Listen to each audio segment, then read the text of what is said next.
I'm Edie Lush, and I'm here in the Maya Riviera at the WEF event. Really pleased to be joined by Carlos Labarthe.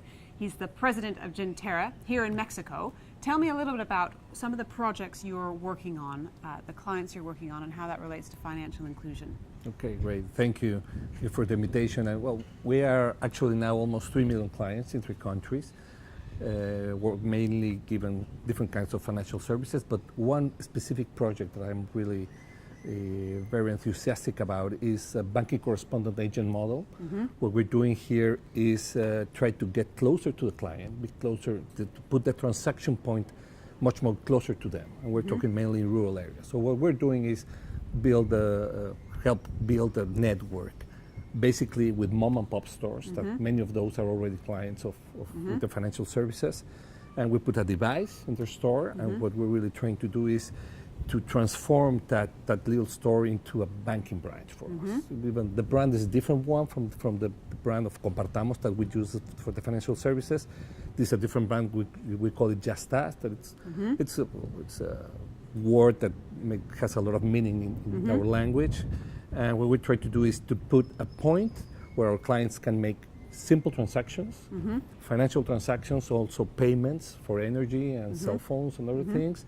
But the most important part is to be able to build this network much more closer to our clients. And the results have been very, very interesting in the sense that many of these mom and pop stores are really becoming like the little bank in that town. We have 2,100 of these now in the country, and in some specific regions, it has become #1 point of transaction preference of our clients.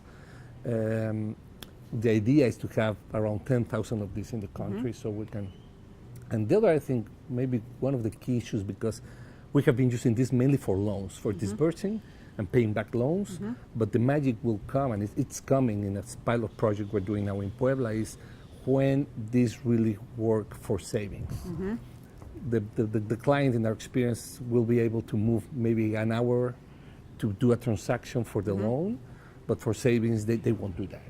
Right. You need a much closer point of contact for clients. So that's why we're very enthusiastic about this project. How does that make it, how does mobile phone technology make a difference for what you're doing?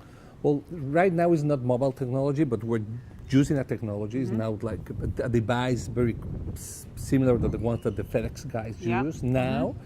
But we're changing that to a tablet so that it will give us more options. Also, the connection is going to be better.